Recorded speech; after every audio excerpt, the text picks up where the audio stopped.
Welcome to Grand Sumo Breakdown, the unofficial sumo podcast for official sumo fans.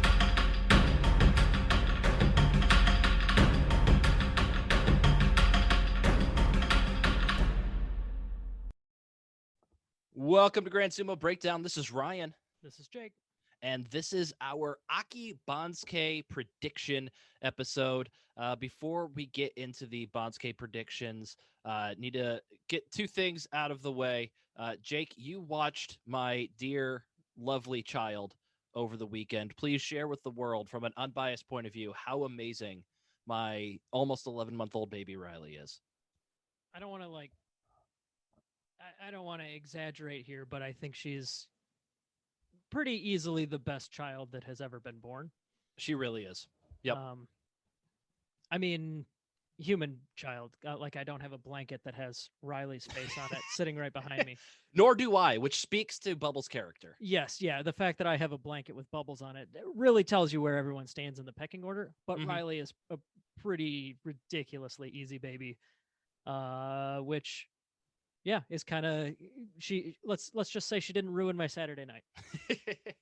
Yes. And once again, thank you for watching my baby.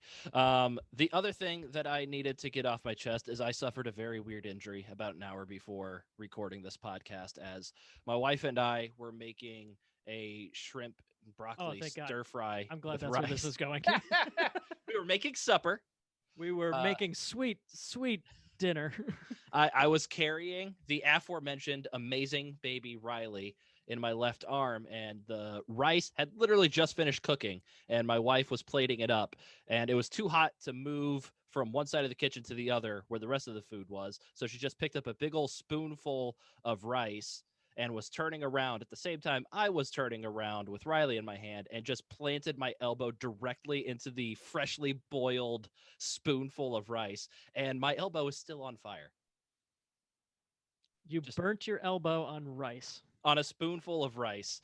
And it was the same elbow that I was holding my daughter with. And I will point out, did not even begin to drop my daughter because of the pain my elbow felt. I just yelled through it and made her cry. Yeah. Terrible father making your child cry just because you got burned. Yeah, I know.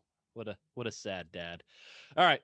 Let's get on to why people are actually tuning into this podcast. That is the Banzuke prediction for Aki. Oh, I thought you were going to say now it's time for Jake's personal stories, which everybody came here for. But that's fine. We can go on. I don't even care. You can insert them somewhere in the middle of the podcast. I didn't have any material planned for this. That's fine. All right, we'll start at the top of the Banzuke because you're not going to start at Maegashira 7. So Yokozuna on the east side, as it was in the beginning, ever shall be. You have Hakuho in the top spot of the Banzuke. The Lord spaketh, Hakuho shall be Yokozuna east. Yeah. On the west side, hey, history has been made on the GSB podcast for predicting Banzukes. We are finally adding to the ranks of the Yokozuna instead of subtracting. We will have Teruno Fuji making his Yokozuna debut as the West Yokozuna for the Aki Basho. Happy days and all around. There will never be sadness in the world again. I'm fairly positive. This pretty much wraps up all the problems I had with the world. Yeah, me too. Yeah. Once my elbow heals, I'm pretty sure it's all uphill from here. So even if with the Olympics going on and will be completed by the time that the basho starts and Hakuho decides, yeah, Olympics happened. I did or did not do anything there. That's what I wanted, and I retire. He will still be on the Banzuke. He will still be the top-ranked Rikishi. That they have already made the Banzuke, so they can't just take him off retroactively. That's not how it works. Ozeki, familiar thing for this podcast, as the Ozeki ranks is shrinking. So we're losing two members from the Ozeki rank this time. Teruno Fuji is going up, and the suspended Asanoyama is going down. So we only have Shodai and Takakeisho left. So Shodai, having had the best record between the two remaining Ozeki, will be the East Ozeki, and Takakeisho will be the West Ozeki. Takakeisho will be Kadoban and need a winning record to maintain his Ozeki rank. We drop down to Sekiwake. So we get to revisit what happens to an Ozeki when they have 2 straight losing records. And this is actually the first time since 2019. So it's been a minute since we've had an Ozeki drop. The last one was your boy Takayasu, Jake. Really? Yeah, well, Goedo retired without ever dropping. And since then, it's been Takakeisho. He hasn't dropped. Asanoyama was promoted and hasn't dropped. Well, is now dropping, and Shodai was promoted, hasn't dropped, and then Teruno Fuji was promoted, and then subsequently promoted again. That feels so wrong to me that it's been that long, but it's been a year and a half after it happened 4 times in 2019. That's ridiculous. But I refuse to believe it. 2019 was much the outlier. The year and a half between Ozeki demotions to Sekiwake, that's more the norm. And in fact, looking back at the history, there's been like stretches of like 5, 6, 7 years without an Ozeki being demoted down to Sekiwake. They either retired like cowards or were promoted to Yokozuna like cowards. Cowards, damn it. So the question for the Sekiwake rank is, will there be a third Sekiwake rank created for the dropping Ozeki? And I don't believe so. So the only reason I'm questioning this is because Asanoyama is suspended, and we know ahead of time he's not going to be competing in the basho. So maybe they make some special exception and promote Meisei to Sekiwake as well. I don't think that is going to be happening. So the third Sekiwake slot is created for dropping Ozeki when either both of the Sekiwake in the previous basho had winning records, and they cannot be demoted down to Komusubi or further. So the third spot is made for the dropping Ozeki, or when one Sekiwake has a winning record and a Komusubi has an exceptional performance like 11 plus wins and forces open a third Sekiwake rank. Since neither of those scenarios apply to this basho, and I don't think they're going to be making a special exception just because we know Asanoyama will not be competing, I think there will be just 2 Sekiwake, Mitake Yumi on the east side and Asanoyama on the west. Why don't we go back and take a look at precedent? The last time that an Ozeki was suspended for breaking COVID protocols, what happened the last time? This might be a precedent setter. I don't think we've had an Ozeki suspended for breaking COVID protocols in the past. I'll have to do a deeper query on SumoDB But to find the like answer. Hundreds of years or so since COVID. I don't know. I mean, it feels like it. Let's go see if there were any like jerk Ozekis in the 1918 Spanish flu or something. Going out to like hostess clubs or whatever, like the early 20th century equivalent would be, speakeasies maybe. Yeah, something like that. The boom boom room. Yep, that's it. Yeah. And so as a rule, demoted Ozeki are always the lowest ranked Sekiwake. So like I said, Asanoyama will be your west Sekiwake, and Mitake Yumi will slide over from the west side to the east side to take Takayasu's slot. At the Komusubi rank, I've got, since we're not creating a third Komusubi rank for Meisei in my prediction, we will have Meisei sliding over to the west side, to the east side from the west side after his 8-7 record at Komusubi to take the spot of the demoted Wakataka Kage, and Takayasu will drop from Sekiwake to fill the remaining Komusubi slot. So at Komusubi West, Takayasu, I believe, is fairly locked in here. But you could make a case like Ichinojo. He was Maegashira too. He had a 10-5 record from there. Why aren't we bumping up Ichinojo instead of Takayasu at that spot? Well, since the 90s, every Sekiwake with a 7-8 record has remained either as Sekiwake West or they drop down to Komusubi. That's just how it's been for the past 30 or so years. So I don't really think there is a case to be made for Ichinojo to take Takayasu's spot here. Makes sense. So we go down to the zone of death, where at Maegashira 1 East, I do have Ichinojo going here. In the past, I would have tried to argue that, like, okay, yeah, fine. Takayasu, he gets that Komusubi spot, but why don't we just make a third one for Ichinojo? He went 10-5 for Maegashira too. That makes sense. It used to make sense. That used to be the precedent. Nay, they say, no more. But Both Daisho and Wakataka Kage within the past year had 10-5 records from Maegashira 2 West, just like Ichinojo, and both of them ended up at Maegashira 1. Daisho even ended up just at Maegashira 1 West. He didn't even get to be the top Maegashira in that basho. As is the way with Daisho. He is perpetually unlucky on the Banzuke.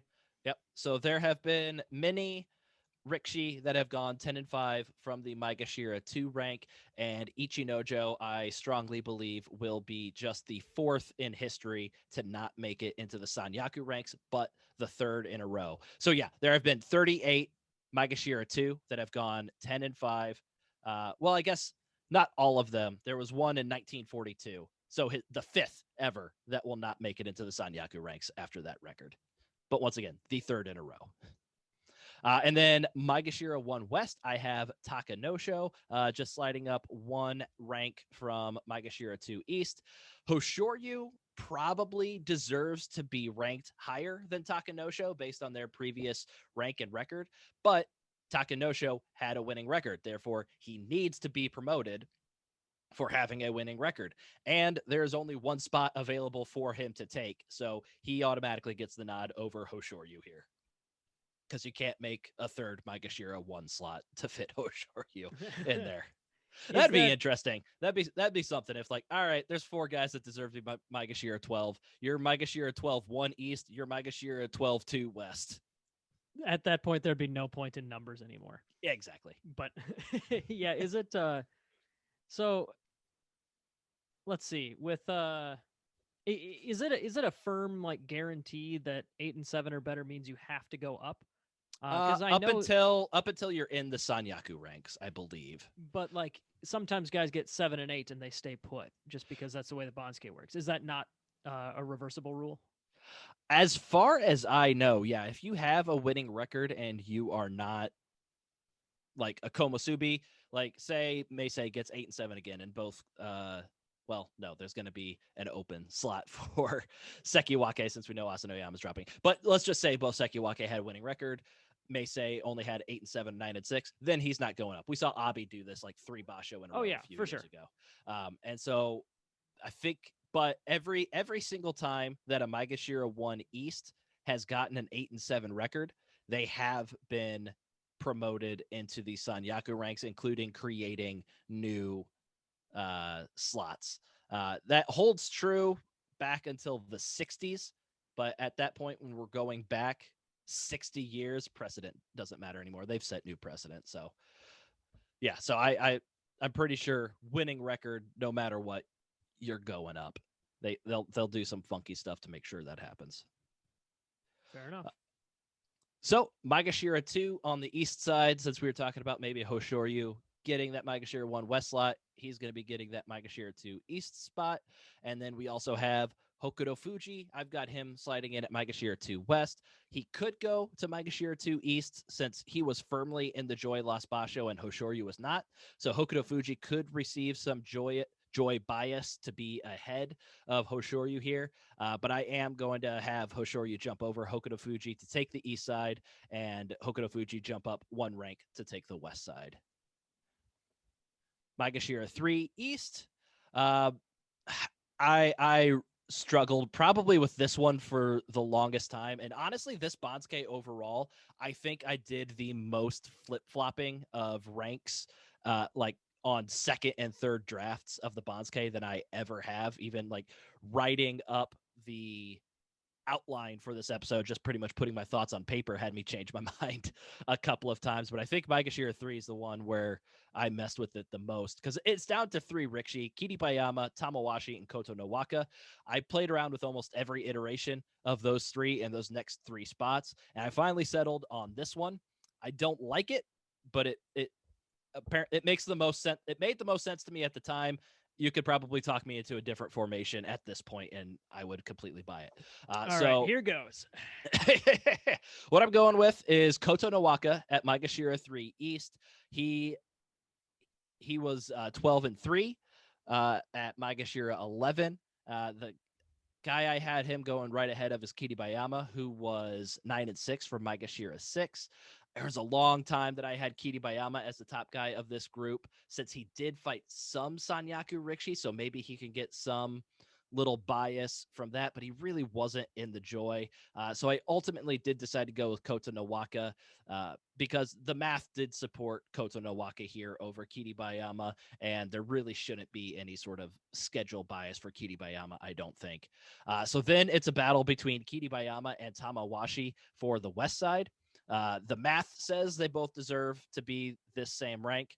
Tamawashi has the better record, and he was on the east side while Tamawashi was on the east side of his rank, while Kiribayama was on the west side of his rank, which can be a deciding factor in close situations, I believe. And I think that's something I really need to start paying a little bit more attention to and kind of nailing down the east-west Rikishi on who deserves to be on what side.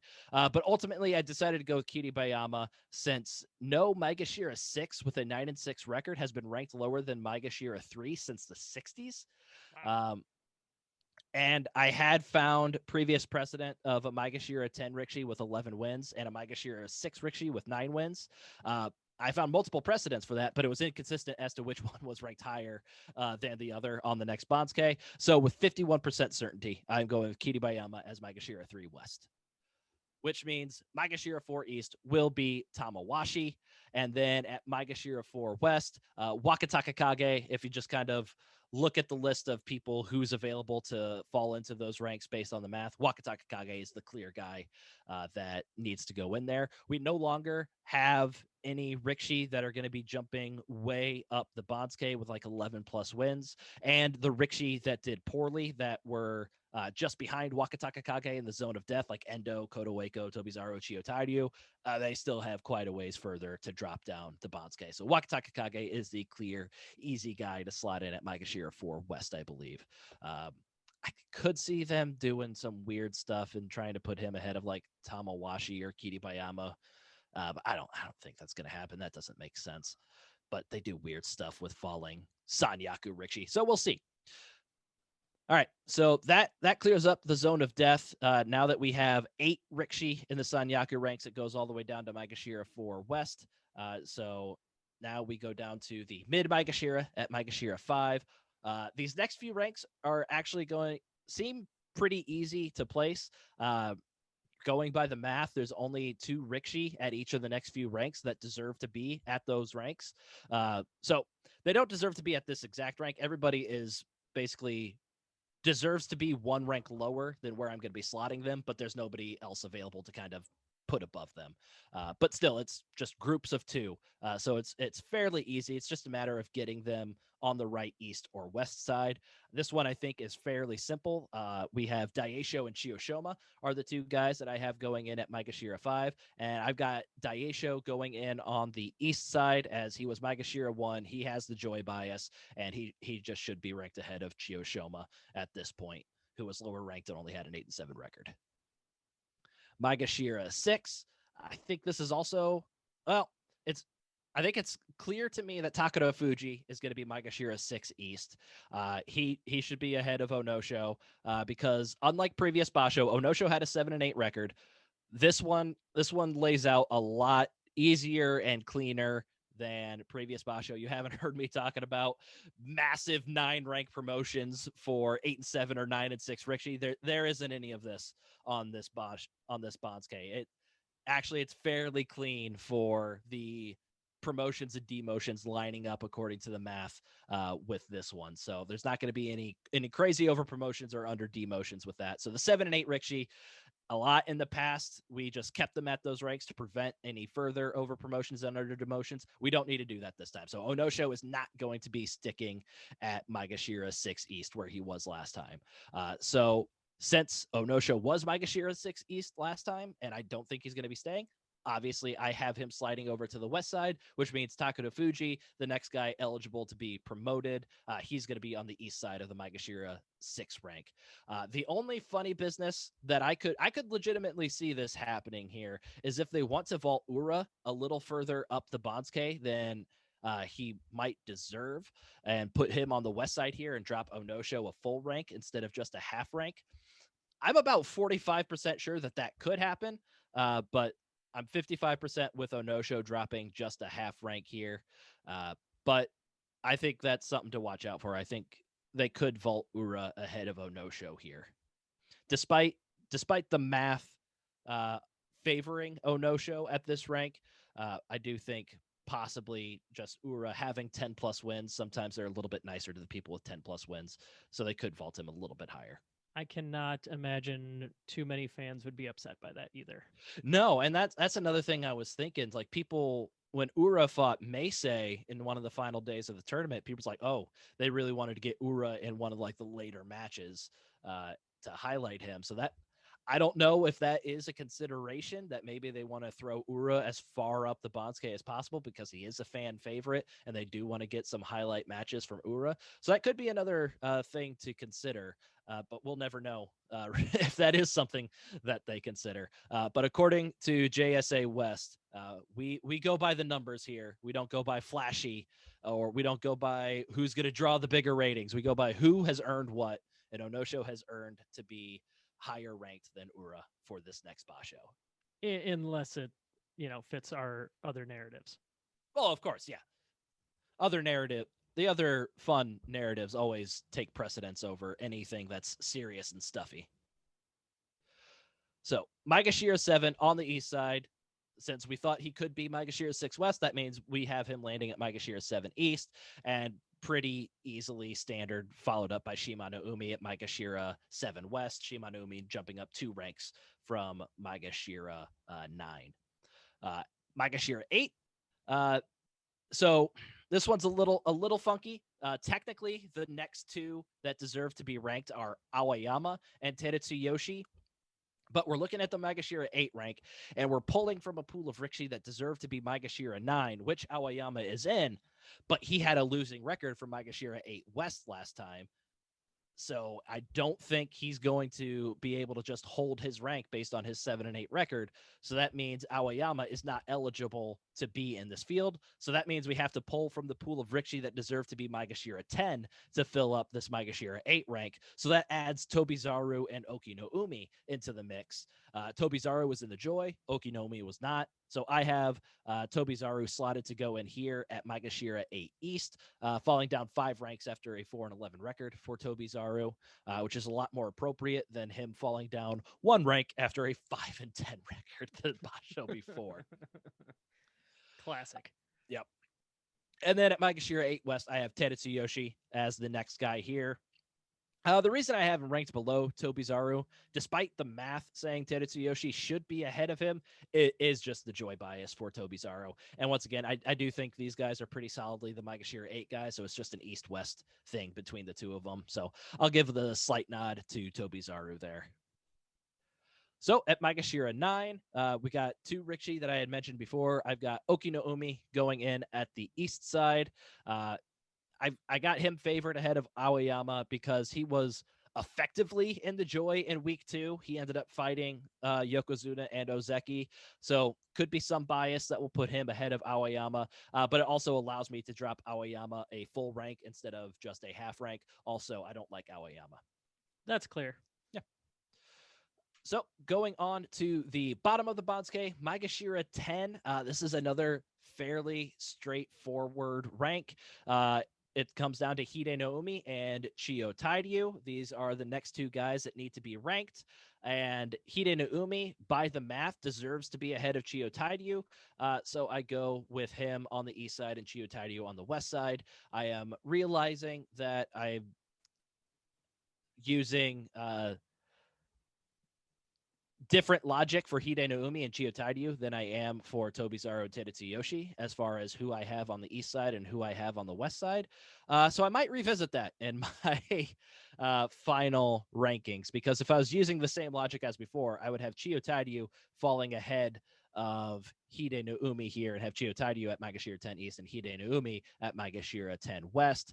I think actually the deciding factor for me is that Hide Naomi was previously on the east side and Chiyo Tairyu was previously on the west side.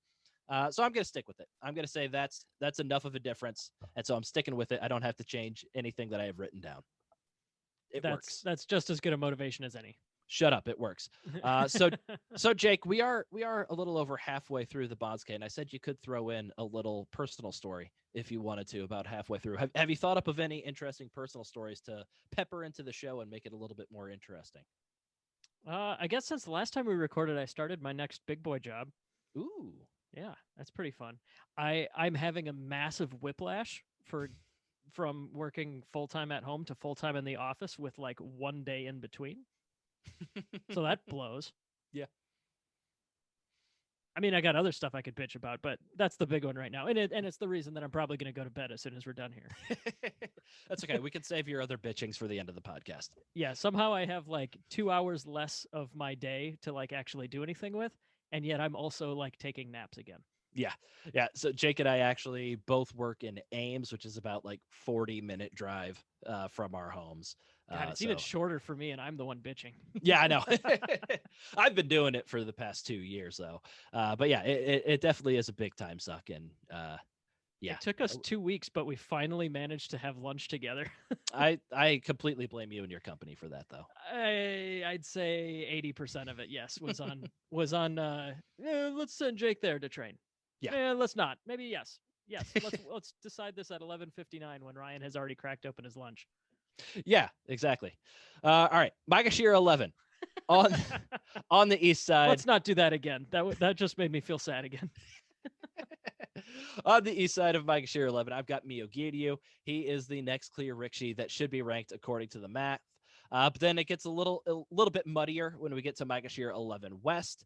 So to fill up Maegashira 11 West, we're pulling from a pool of Rikishi that deserve to be Maegashira 13 or lower. And we now have more than one or two Rikishi vying for each rank, but have 3 or 4. So each of the next, like Maegashira 13, Maegashira 14, Maegashira 15, all of those ranks, about 3 or 4 guys deserve to be going in those ranks. So we're pulling people up. That's going to kind of even out as we finish up the Banzuke.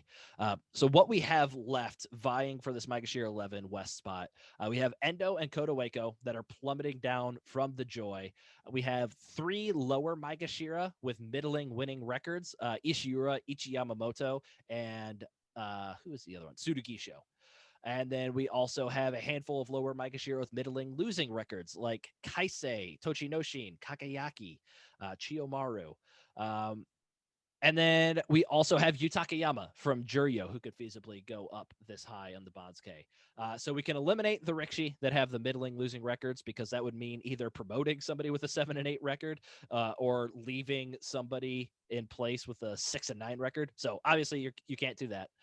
We can also eliminate Yutakayama from contention, since I am fairly positive it's kind of a unspoken rule that they're not going to rank a Juryo Rikishi ahead of a Maegashira with a winning record. I went back and looked at some old Banzukes for the past few years, and that's, I think, every single one. They did not have a single Juryo Rikishi ranked ahead of a Maegashira Rikishi that had a winning record in the previous basho. I am so proud that you finally found a pattern to that. Me too. Not to be demeaning, because like I wouldn't have done it, but like, yeah. It's gonna, if it holds true, it's gonna make the bottom of the Banzuke a lot easier and clearer. Because then I'd be wrestling like, where do I put Yutakayama in here and all that stuff. So yeah, that should help out if it holds true. I've been proven wrong plenty of times before. Almost more than otherwise. Yes, exactly. And then we can also eliminate Tsurugisho and Ichi Yamamoto from the Rikishi with middling winning records that can be promoted, since Ishiura, he had a 9 and 6 compared to their 8 and 7s. So he needs to be the highest ranked of those 3 remaining Maegashira with winning records. And then we can eliminate Kodawako because he should be ranked lower than Endo based on their previous rank and record.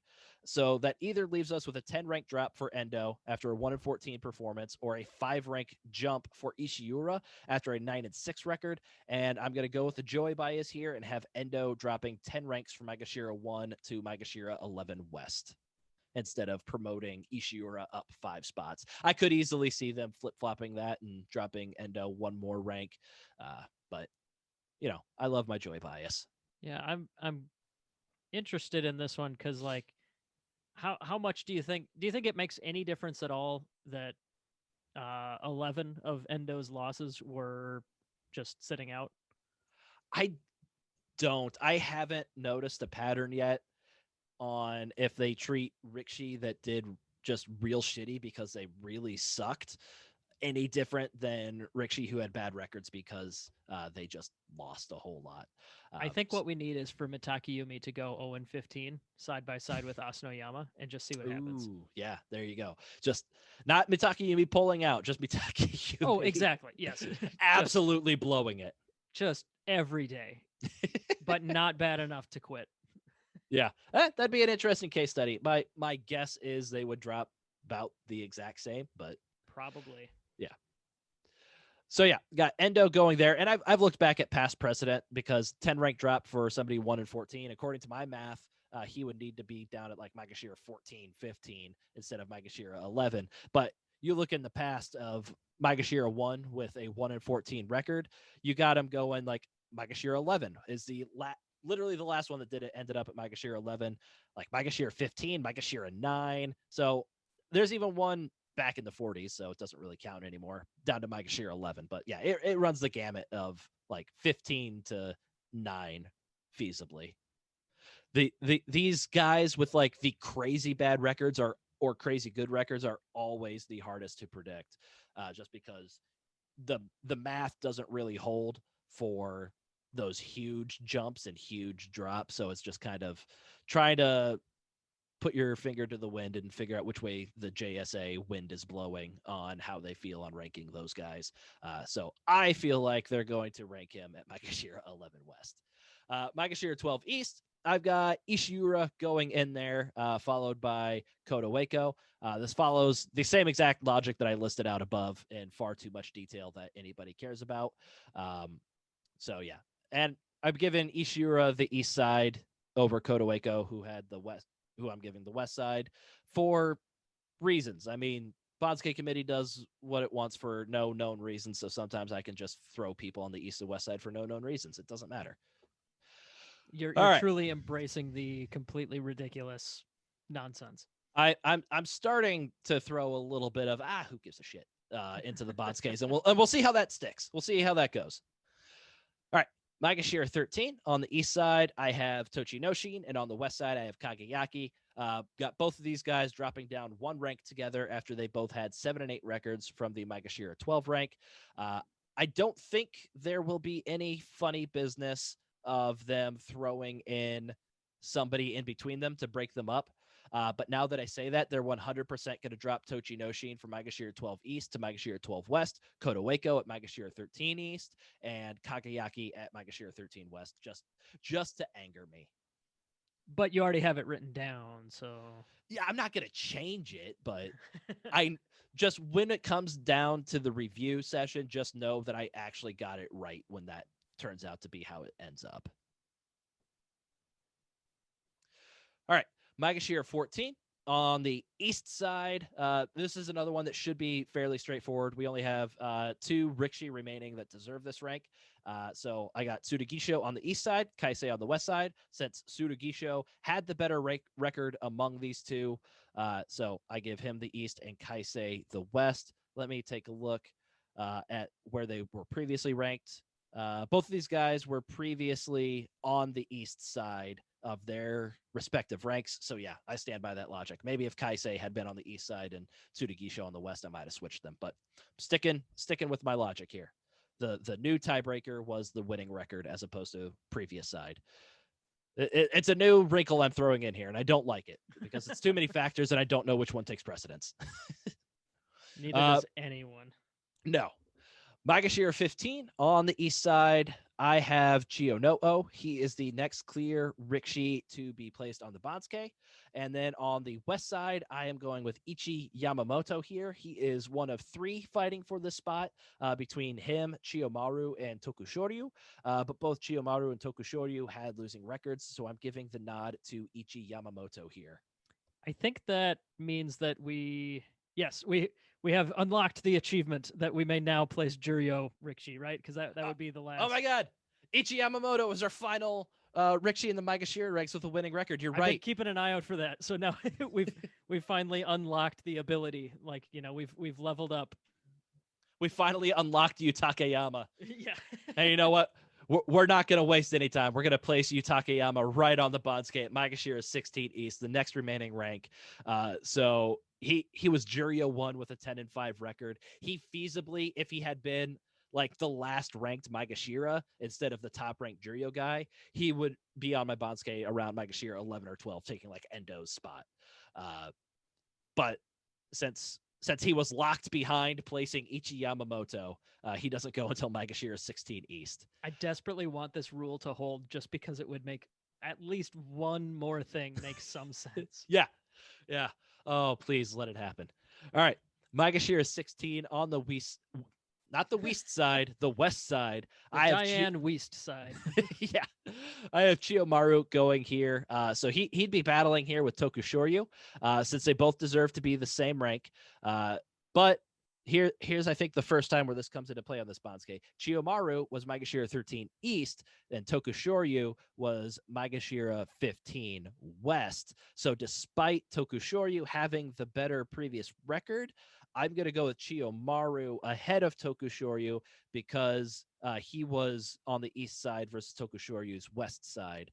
And like I said, I'm starting to play around with the idea that might be a tiebreaker in these situations where guys deserve to be the same rank. Gotcha. So at Maegashira 17 on the east side, since I was playing around Tokushoryu at Maegashira 16 West, I have him slotted to go in there at Maegashira 17 East. And then the last guy, this one is really tough, and I think I probably made the wrong decision, but I'm sticking with it because I'm stubborn and it's been written down. But it's really just a coin flip. So you have Mitoryu, who had a 12-3 record from Juryo 6, and with that record deserves to be promoted to the Makuuchi division.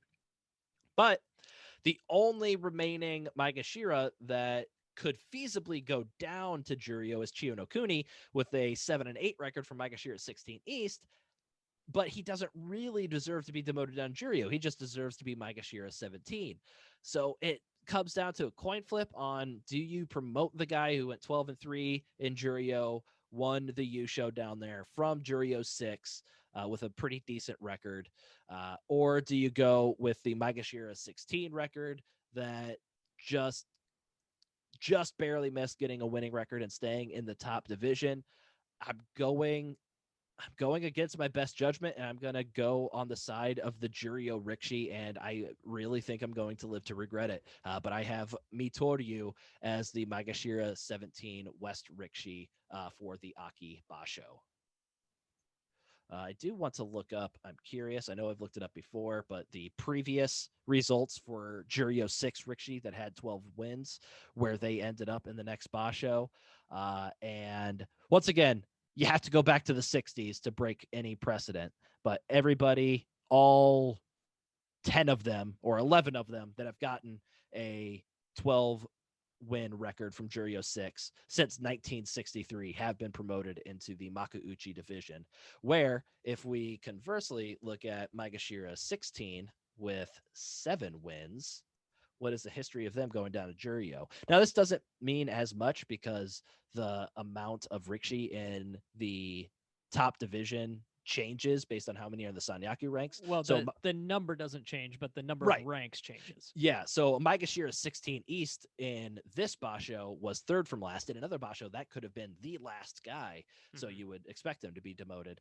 But yeah, it looks like most of the time they stay in Makuuchi, but there's quite a fair, probably about 50-50 since the 90s of dropping down in Juryo or staying in the Makuuchi division. So it's more often that the Maegashira 16 guy drops down to Juryo. So I'm going to stick with that logic, and I'm going to say Mitoryu.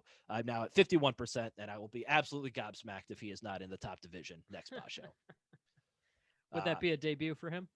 That would be a debut for him. He got to Juryo fairly quickly, and then he has been there for like the past 4 years straight, just kind of hovering in the middle of Juryo for a while. That is way too long to stay in Juryo. That's very strange.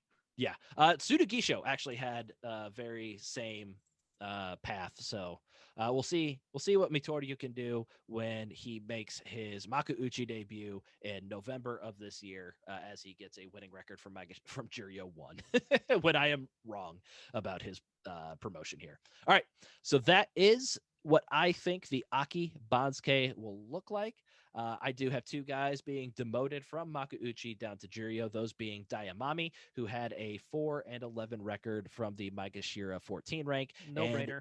And Chio no Kuni. This is the one that it honestly could go either way, but I have him dropping after a 7-8 record from Maegashira 16.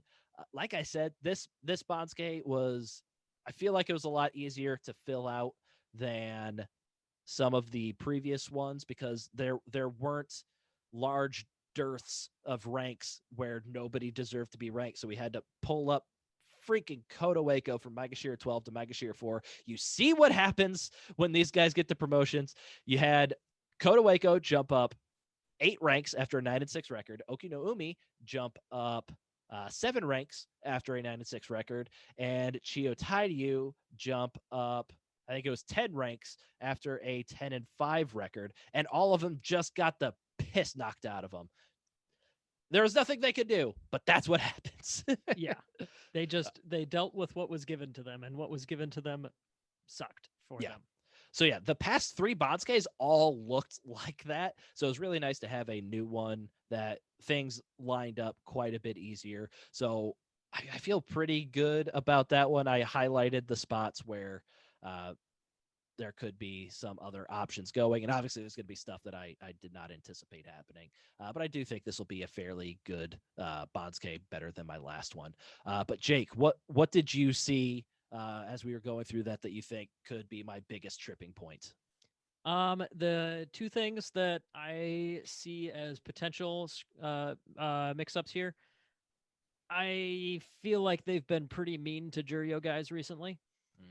So I would say Chio no Kuni getting demoted is one. That's the one that I see as that's my biggest one. Yeah. More, I'm not going to say it's like the most likely thing to go wrong, but it's one of the things that sticks out to me. The other one being the complete opposite is also just as likely to be true, meaning that Yutakiyama could be like 4 ranks too low on your Banzuke or something. Yeah. So I'd say it's one of those Juryo things, and yeah, that's kind of a cop out because Juryo is always screwy with the promotions. But I'd say either the promotion demotion between Chio no Kuni and Mitoryu, or I feel like if this rule proves true, we have to name it after one of these guys. So if the Juryo promotion thing, that rule that you discussed, if that holds true, is it the Yutakiyama law or the Ichi Yamamoto law? Because it should be one of those two. Yutakiyama law rolls off the tongue a lot better than Ichi Yamamoto law. So if Yutakiyama is ranked below Ichi Yamamoto on the Aki Banzuke, we will officially sign in the Yutakiyama law where Juryo Rikishi will not be ranked until every single Maegashira Rikishi with a winning record has been ranked. There we go. All right. So that is wrapping up the Aki Banzuke prediction podcast. If you want to see this Banzuke as soon as it is released, you'll have to wait around over a month because of the Olympics. The previous basho started a week early.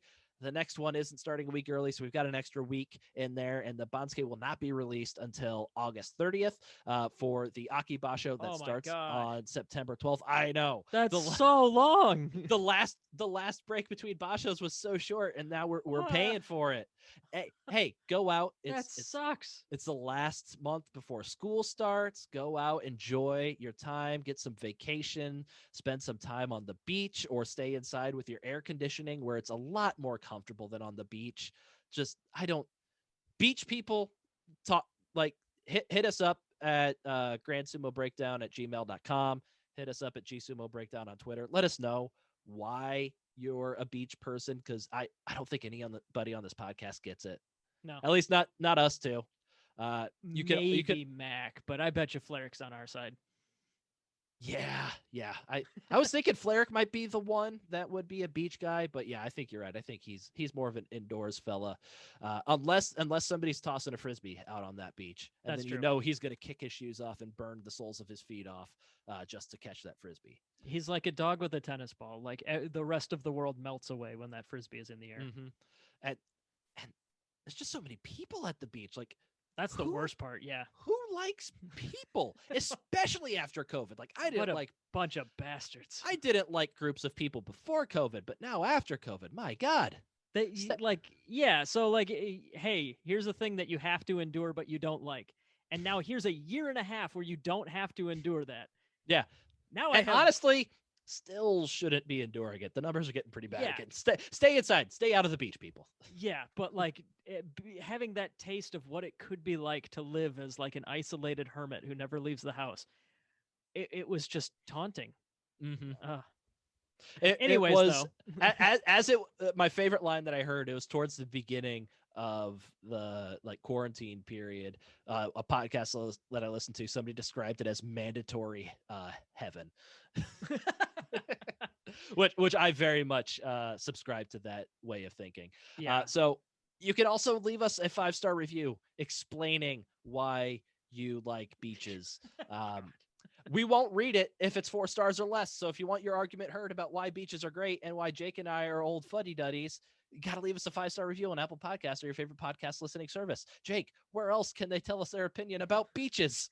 If you also have the correct opinion that beaches are the worst, you should agree with us with your money by going to Patreon. Conversely, don't disagree with us with your money. No, disagree with words, but agree with money. Yeah. Every penny gets reinvested into the show. It's cheap. We just we like having more validation in our lives. That's pretty much it. And more gear and stuff, and yes. T-shirts for the fans and stuff. Oh yeah, keep an eye out for when the next basho is coming along. Our bold predictions thread now, the stakes are higher because there are some now. Because there are more than 0. Yes. Yeah. Well, I guess getting called out on the podcast if you said something dumb was always kind of a thing. But now if you have the best one, you get a T-shirt. So keep an eye out for that. Did you remember to ship out that one to Sandre the Giant? Of course I did. Okay. Just making sure. Well, sorry, who was it again? No, I'm kidding. It's on its way, but being out of the country, Sandy, it might be a couple weeks, but I'll shoot you a message when it ships. And then I think the only thing we have left to say that we haven't is you can leave us a voicemail at 805-613-7866. That's 805-613-Beaches Suck. So we will have a couple more bonus episodes coming out in this off season. I know we're finally going to get some USA Sumo content coming your way fairly soon. So keep an eye out for that. Yep. Yeah. I kind of appreciate when it's just the two of us and it's random meandering through our outro rather than our formula. Because Fleric, by the end of the podcast, wants to be literally anywhere but the Zoom conference call. Yes, exactly. And just wants it to end as soon as possible. Podcasting is similar to beaches in some ways. All right. Let's let these fine people go. They've listened to us ramble meaningless stuff for long enough. I mean, 1, fair, but 2, I will be. Once this episode's out on my 40-minute drive to work tomorrow, you know what? That's perfect for a Banzuke episode. We usually fall right in that 40-minute mark. We've been rambling long enough now that it could be at the 45 to 50-minute mark. So and now you'll have to finish it during lunch. God, that's awful. But so if you see the 45 to like 50-minute runtime for this episode, just know that a lot, like the last 5 to 10 minutes are just Jake and I BSing. You don't need to listen to all of it. Don't let that runtime scare you. Not that long time runtimes have ever scared you for the Grand Sumo Breakdown podcast. If they hear that disclaimer, they've already blown it and listened this far. I'm ending the meeting. Goodbye. So Ryan. Have a good night. Leave us a 5-star review if you're still listening as far into the podcast. You can reach us. Let's just see how many times we can go through the promotions. I have my finger on the button. I'm killing it. Good night, Ryan. Twitter, YouTube, Gmail, voicemail, Patreon, snail mail. Beaches suck. Good night, Ryan.